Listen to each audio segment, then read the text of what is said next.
Magandang gabi. Ako po si Mary Grace Ruiz sa BSHM 3-2. At ang video ito ay naglalahad kung paano or bakit mahalaga ang paggamit ng iba't ibang paraan ng pagkikomunikasyon. So para sa akin, sa panahong ito, mahalaga ang paggamit ng iba't ibang paraan upang makipag-usap sa ibang tao. So ano nga ba ang napapansin mo sa ating sariling wika? Marami bang nagbago? Ano ba ang naidulot ng paggamit ng sarili nating wikang Pilipino sa mga tao? Ang pagbabago ay kailanman may positibong resulta at may maidudulot sa atin.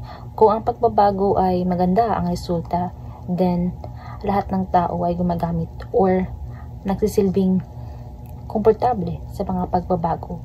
Bakit nga ba napakahalaga ng iba't ibang uri ng pagkikomunikasyon or mga paraan ng pagkikomunikasyon?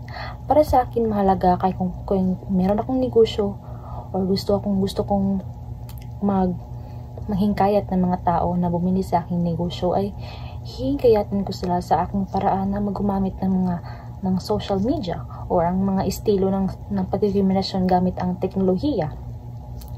At para sa akin, ang pagkikipag-usap ay maipaparating ang tungkol sa iyo sa pamamagitan ng pagkikipag-usap nito ay maunawaan ang iyong nais tungkol or mga gustong kailangan mo sa ibang tao. Karamihan ng trabaho ay mobilisasyon. Ang nangangailangan ng pagbabatid ng tiyak na mensahe sa grupo, katulad ng brainstorming. Hayaang ang mga membro magbibigay ng iba't ibang posibleng solusyon, idealismo at iba-iba pa. Yan ang isa sa mga paraan upang ikaw ay magkakomunikasyon.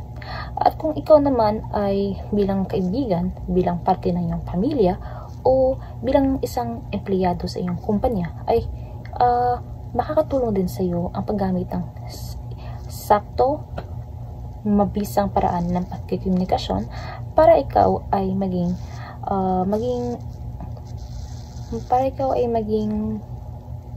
nakakatulong sa iyong grupo or organisasyon. At para sa akin, karamihan ng mga trabaho ngayon, bilang isang working student, kasi karamihan ng mga trabaho namin ay gumagamit kami ng computer. Isa sa paraan ng aming pagkokomunikasyon ay gumagamit kami ng audio-visual or audio-visual nga papamaraan. Iba't ibang uri ng elektroniko o makinaryang elektroniko ay maaring gamitin para mapabuti ang komunikasyon. Ang maiiksing pelikula o slideshow naman ay makikita natin sa ating silid-araran, gaya ng pag-uulat. Gumagamit tayo ng audiovisual na pamamaraan. Isa lang ito sa pamamaraan ng pagkikipagkomunikasyon. Para sa akin din, kapag ikaw ay naging negosyante, isa sa mga pinakamahalagang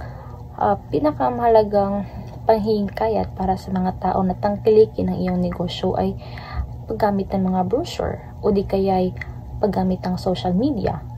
Ang example dito ay kapag ikaw ay gusto mong magnegosyo at gusto mo na tangkilikin or makakapag-deliver ka ng mga negosyo mo sa iba't ibang lugar, maaaring gumawa ka ng link ng iyong shop at ilagay mo sa Shopee.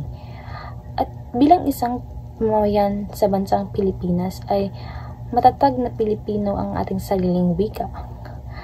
At ito ay regalong dapat nating pagkipag-ingatan dahil para ito sa ating mga sumusunod na henerasyon.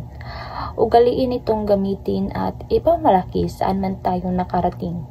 At para sa akin, laging tandaan na ang wikang Pilipino ay isa ito sa sumisimbolo sa ating pagka-Pilipino.